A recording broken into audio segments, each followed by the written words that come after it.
दोस्तों, क्या कभी आपको नियर डेथ एक्सपीरियंस हुआ है? यानी कि मौत का बहुत करीबी से एहसास या मौत को बहुत करीबी से महसूस कर लेना या छू लेना।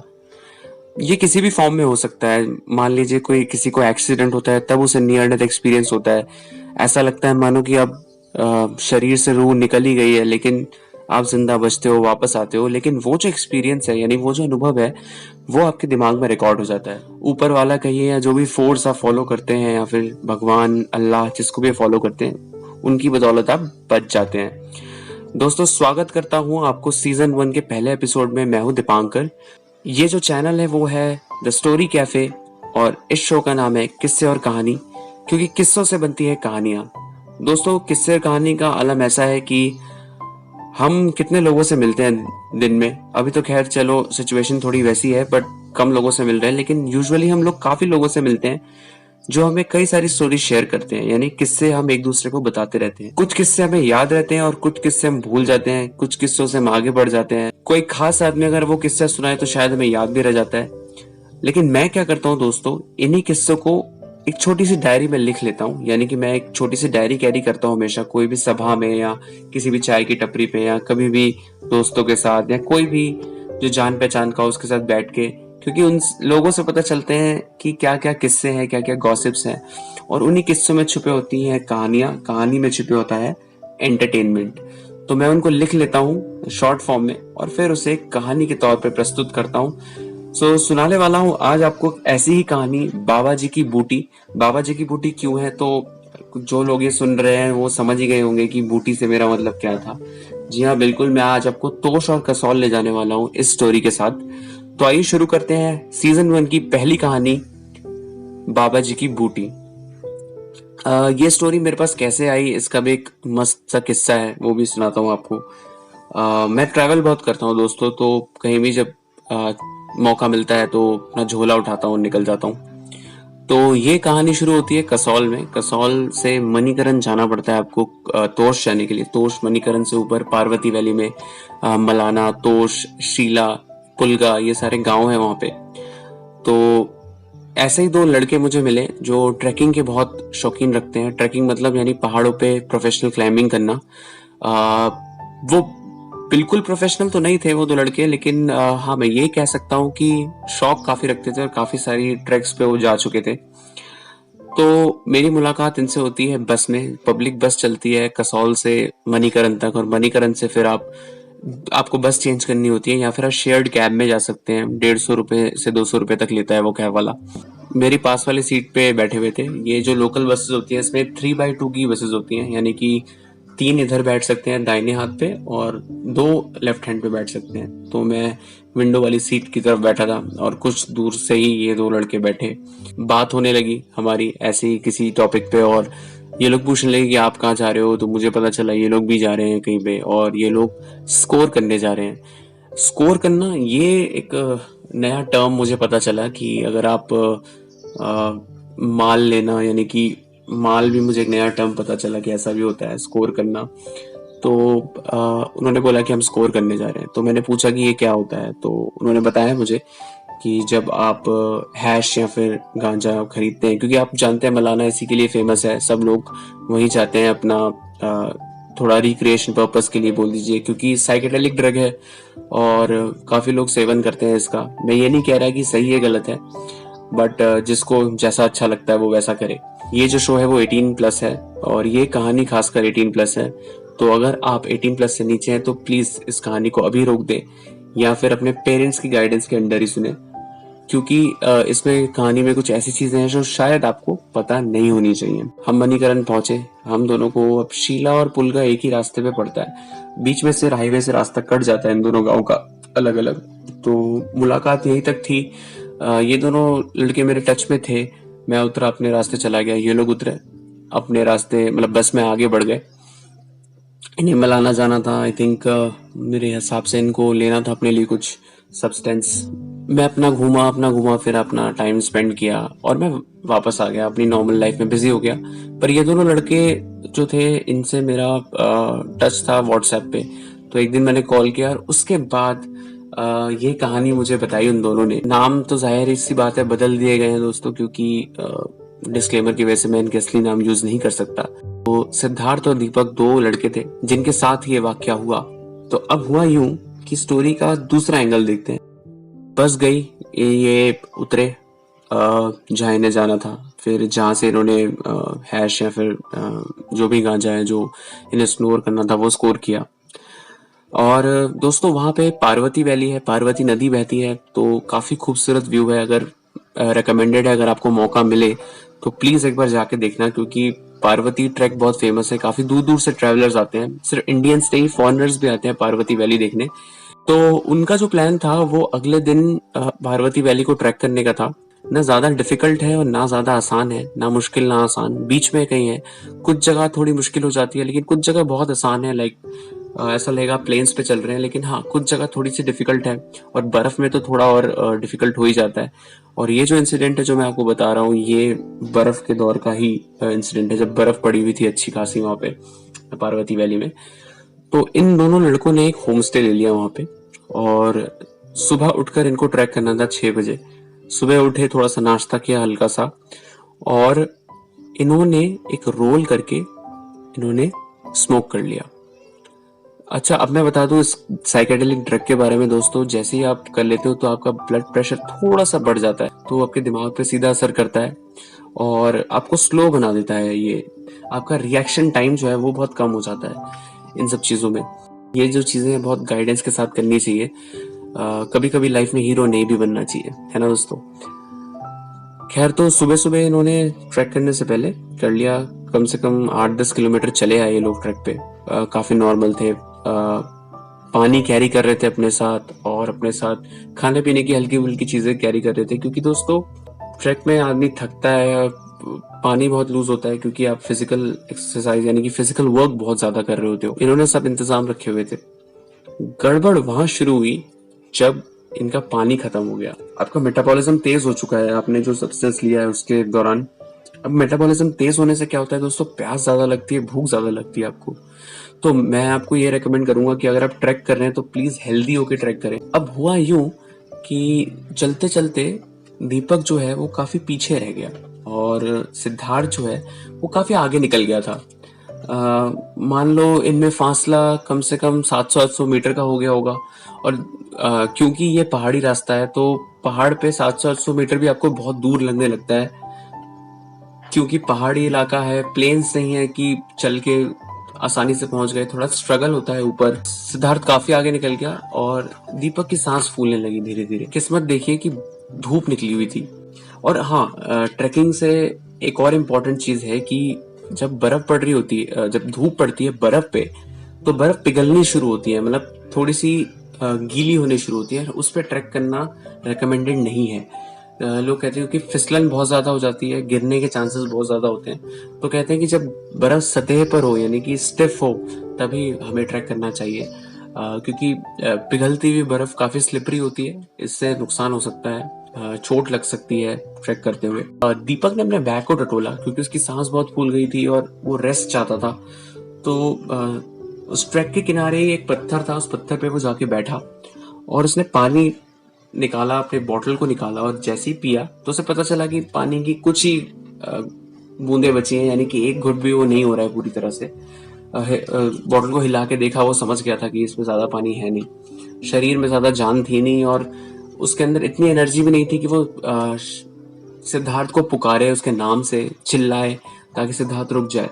पर सिद्धार्थ तो अपनी धुन में था, इसलिए वो निकलता चला गया। दीपक ने ये सोचा कि और कोई ट्रैवलर उसे दिख नहीं रहा है, तो दीपक ने क्या किया कि अपनी सारी जो हिम्मत है उसे जुटाई, खड़ा हुआ और चलना शुरू किया। उसने चलते चलते एक ऐसे पॉइंट पे आया जहाँ पे ट्रैक थोड़ा सा नैरो हो गया था, यानी कि नीचे पार्वती वैली और उसके नीचे बहती हुई पार्वती रिवर। ट्रैक में कुछ ऐसे पॉइंट्स हैं जहाँ पे अगर आपका पैर फिसले तो सीधा आप नीचे पार्वती वैली रिवर में जाके गिरेंगे। तो उस जगह जाके उसकी हिम्मत जरा सी टूट गई। उसने सोचा कि मुझे ये पार करना चाहिए कि नहीं। काफी कश्मकश में था क्योंकि इस टाइम दिमाग आपका साथ नहीं देता, आप ऑलरेडी डोज में हैं।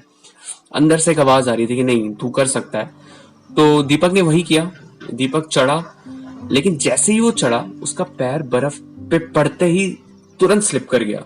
जाहिर सी बात है, और जैसे ही स्लिप किया वो एकदम लुढ़कता हुआ नीचे आया।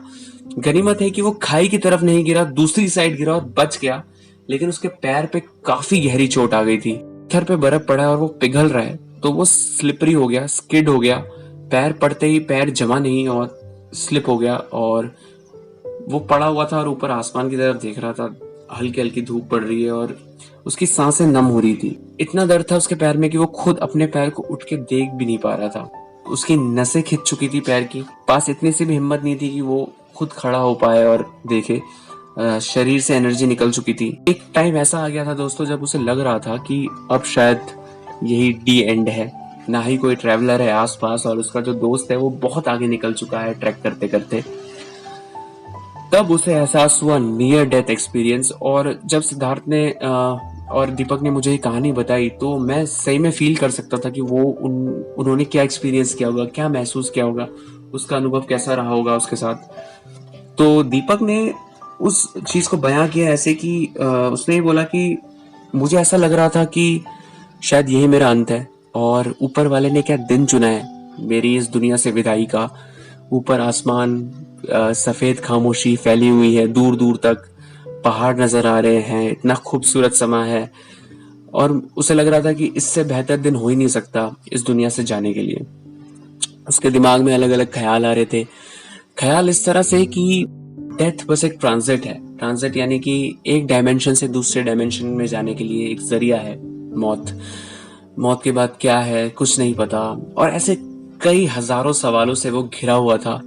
उसका दिमाग उसी को चैलेंज कर रहा था। जो जुनून है जिंदा रहने के लिए, वो आपको बचाता है ऐसी सिचुएशन में। उसकी जैकेट में दोस्तों पानी सोख रहा था, उसके कपड़े भीगने लगे थे, क्योंकि जाहिर सी बात है बर्फ पिघल रही है तो पानी बन रही है धीरे धीरे, और वही उसके कपड़ों में सोक कर रही थी। जबकि बर्फ पड़ी हुई थी तो सारे रास्ते भी बंद होने लगे थे दोस्तों। पिघलती हुई बर्फ पे गाड़ियां भी स्किड करती हैं, तो ड्राइवर्स जो है वहां पे कैब नहीं चलाते हैं, वो वेट करते हैं कि बर्फ पिघल जाए या फिर दोबारा स्नोफॉल हो जाए, तो जो चीज है वो बैलेंस हो जाए तो गाड़ियां चलनी शुरू हुए। अदरवाइज मैं आपको सच बताऊं तो ड्राइवर्स भी रिस्क नहीं लेते हैं ऐसे मौके में गाड़ियां चलाने में, क्योंकि पहाड़ी इलाका है, पहाड़ी रास्ता है, और कुछ टर्न्स बहुत ही स्टिफ होते हैं। उसकी आंखें धीरे धीरे बंद होने लगी। वो उस स्टेट में जाने लगा आप होश खोने लगते हो और बेहोशी की तरफ बढ़ने लगते हो धीरे धीरे। सन्नाटा, खाली सन्नाटा। दीपक मान चुका है कि वो अब जिंदा नहीं है। पैरों का दर्द भी ठंडा हो चुका है, क्योंकि बर्फ के चलते उसका दिमाग जो है वो पेन रिसीव नहीं कर पा रहा। दर्द इतना ज्यादा बढ़ चुका है कि दिमाग भी उसे सेंस नहीं कर पा रहा है, ऐसा आलम हो चुका है। इतने में दीपक को कुछ याद नहीं है। दीपक देखता है कि शायद सिद्धार्थ आया है उसके पास, वहां खोलने की कोशिश करता है, लेकिन मेमोरी जो है वो धुंधली है। जो दाहिने हाथ पे उसको एक चेहरा नजर आ रहा है दीपक को, उसे लगता है कि ये जाना पहचाना चेहरा तो नहीं है। तो मेरे ख्याल से ये जो चेहरा है यही यमराज है। उसने कल्पना कर ली कि वो ही यमराज है और मुझे लेने आए हैं वो लोग। काफी फनी है इंसिडेंट, लेकिन जो दीपक पे गुजरी वो दीपक ही जानता है कि वो उस पर क्या बीत रही थी। सिद्धार्थ को लगा डर, क्योंकि अब दीपक उसके आसपास नहीं था, तो वो काफी घबरा गया था कि दीपक काफी दूर रह गया। तो उसने क्या किया, उसने एक लोकल की हेल्प ली। तो शायद गांव से ही कोई आदमी जा रहा होगा, उसने देखा सिद्धार्थ को और सिद्धार्थ की कश्मकश को, और उसको समझते हुए वो सिद्धार्थ के पास पहुंचा और सिद्धार्थ से उसने पूछा कि तुम यहाँ क्या कर रहे हो, और अभी तो बर्फ पिघल रही है, शायद तुम्हारा जो है यहाँ पे ट्रैक करना ठीक नहीं है। और काफी सारी चीजें उसने सवाल पूछी। उसने स्वीकार किया इन चीजों को, एक्सेप्ट किया इन चीजों को, और उसने फिर अपने दोस्त के बारे में बताया। उसने दीपक के बारे में बताया, बोला कि काफी टाइम से मैं रुका हुआ हूँ, वेट कर रहा हूँ, लेकिन वो आ नहीं रहा है। हमारे बीच दूरियां बढ़ गई थी, 700-800 मीटर का डिफरेंस रहा होगा, लेकिन अब 700-800 मीटर पहाड़ों पे कवर करने के लिए आपको 1 घंटा नहीं लगता है। तो ये काफी शक की बात थी। 1 घंटे से भी ऊपर हो चुका था। तो पहाड़ों पे दोस्तों एक मजेदार बात यह है कि लोकल्स जो होते हैं ना, वो बहुत हेल्पफुल होते हैं। वो आपकी हर तरह से मदद करने की कोशिश करते हैं, और यही हुआ। सिद्धार्थ के साथ दीपक को ढूंढने निकले, और उन्हें दीपक मिला। दीपक पड़ा हुआ था आधी बेहोशी की हालत में। उसकी बॉडी एकदम ठंडी हो चुकी थी। अब फ्रॉस्ट ब्राइट और निमोनिया जैसे चीज़ें बर्फ़ में होना लाजिम है। अगर आप काफ़ी टाइम से ठंड के स्पर्श में है तो ये चीज़ें सोचने वाली होती हैं। खैर इन दोनों ने जल्दी से जैसे ही दीपक को देखा, इन दोनों ने हाथ लगाया और वो ही नज़ारा दीपक ने देखा। इस तरफ उसका दोस्त है और दाहिने हाथ पे एक अनजान सा शख्स है जो इसको उठा रहा है। इन दोनों ने उठाया इसे और एक पॉइंट पे लेके गए। एक टैक्सी स्टैंड था पास में तो नहीं था, खैर काफी दूर था वो टैक्सी स्टैंड। दोनों ने स्नो बूट्स पहन रखे थे तो ज्यादा तकलीफ नहीं हुई। वो उनके पैर स्लिप उतने नहीं कर रहे थे उस लेवल पे जैसे दीपक के कर रहे थे, क्योंकि दीपक के जूतों में गड़बड़ थी। उसके स्नो बूट्स नहीं थे और उसके ट्रैकिंग शूज थे जो बर्फ के लिए नहीं बने थे, सबसे इम्पोर्टेंट बात। सो एक चीज और सीखने को मिलती है हमें यहाँ पे कि अगर आप ट्रैक जैसी चीजें कर रहे हैं तो प्लीज इस बात का ध्यान रखिए कि आपके पास सही से प्रॉपर गियर्स हैं, यानी कि सब प्रॉपर इक्विपमेंट आपके पास ट्रैक करने के लिए। टैक्सी स्टैंड तक ये लोग पहुंचे और टैक्सी स्टैंड पे आलम ऐसा था कि बर्फ पड़ी है, बर्फ पिघल रही है, तो कोई टैक्सी चल नहीं रही है। तो सारे जो ड्राइवर्स थे वो आग जला के बैठे हुए थे। उन्होंने जैसे ही दीपक को देखा सब बहुत ही अलर्ट हो गए। उन्होंने जगह बनाई दीपक के लिए। सबने मिलकर दीपक के कपड़े उतारे, क्योंकि अगर कपड़े पहने रहता दीपक तो वो जो ठंड है वो उसके शरीर में सोख कर जाती। सबसे पहले उसे कपड़े उतारे। अब दीपक का आलम ऐसा है कि उसे एक लकड़ी के पट्टे पे बिठा रखा है लोगों ने। दीपक ने कोई कपड़ा नहीं पहन रखा, सिर्फ अपना बॉक्सर पहन रखा है। और बेचारे जो ड्राइवर्स हैं इतने हेल्पफुल, इतने क्यूट लोग हैं लोग जो इसके कपड़े सुखा रहे हैं और इसको आग के सामने बिठा रखा है। और सामने ही एक चाय की टपरी है जहाँ से चाय बन के इन दोनों के लिए आ रही है, सिद्धार्थ और दीपक। उसने चाय पी और उसके शरीर को गर्म किया गया आग के सामने बिठाकर। लकड़ियां जल रही थी। पहाड़ों पे अक्सर आप देख लेंगे कि लकड़ियां जलती रहती हैं रोड साइड पे या फिर किसी भी शॉप पे, ताकि ठंड का एहसास इतना ना हो। ये वो इंसिडेंट है जब दीपक मुझे सुना रहा है ये फोन पे, और सच में उसकी आवाज की कपकपाहट से मुझे पता चल गया था कि उसके साथ कुछ बहुत बुरा हुआ है। मैं तो आपको ये सुना रहा हूँ दोस्तों, मुझे भी ये स्टोरी किसी ने सुनाई है, यानी किस्सा सुनाया है जिसको मैंने कहानी के तौर पे लिखा है। और वो सोचिए दोस्तों जिसके साथ ये चीज बीती है उस पर क्या असर हो रहा होगा इस चीज का। तो काफी सोचने वाली बात थी। लेकिन दीपक ऊपर वाले का शुक्र अदा करता है। शिव जी का, बम भोले का बहुत बड़ा भक्त है दीपक। तो दीपक शुक्रिया अदा करता है ऐसी चीज का कि शुक्र है कि उस टाइम सिद्धार्थ उसके साथ था और उसके साथ वो भैया थे जो लोकल हैं वहाँ पे। वो भैया भी दीपक के टच में है आजकल और बात कर रहे हैं। दीपक दोबारा प्लान कर रहा है वहां जाने के लिए। पर शायद अगर वो ड्राइवर भैया और वो दूसरे भैया नहीं होते तो शायद दीपक आज हमारे बीच नहीं होता। बट ठीक है, शायद इसी चीज को हम जिंदगी कहते हैं। और दीपक ने उसी नियर डेथ एक्सपीरियंस का जिक्र किया था मुझे उस बारे में कि वो फीलिंग ही अलग है जो दीपक शायद शब्दों में बयां नहीं कर पा रहा था। लेकिन शायद उसके बताने के अंदाज से मैंने समझ लिया कि ये इसके साथ कुछ बहुत डीप हुआ है। क्योंकि दोस्तों मेरे साथ नियर डेथ एक्सपीरियंस हुआ नहीं है। अगर आपके साथ नियर डेथ एक्सपीरियंस हुआ है तो प्लीज हमें बताइए कमेंट करके। अगर आप परमिशन दे तो उसी नियर डेथ एक्सपीरियंस पे हम एक कहानी भी लिखना चाहेंगे। ये थी बाबा जी की बूटी। आज की कहानी इतनी ही, काफी लंबी हो गई ये कहानी।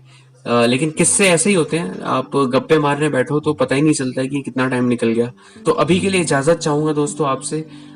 सेकंड एपिसोड में मिलते हैं। सीजन 1 का आगाज तो हो चुका है, तो मुझे लगता है कि अंजाम भी बहुत अच्छा होगा।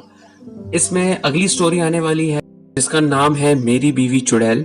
हाँ, नाम से थोड़ा फनी है बट जुड़े रहिए इस चैनल से। लाइक और सब्सक्राइब करना ना भूलें। तो अभी के लिए इजाजत चाहूंगा। अपना ध्यान रखिए सब लोग, और कोई भी इंफॉर्मेशन चाहिए हो तो प्लीज डिस्क्रिप्शन फॉलो करें। अभी इजाजत चाहूंगा। मैं हूं दीपांकर और मिलता हूं एक और अगले एपिसोड में द स्टोरी कैफे पे, किस्से और कहानियां सीजन 1।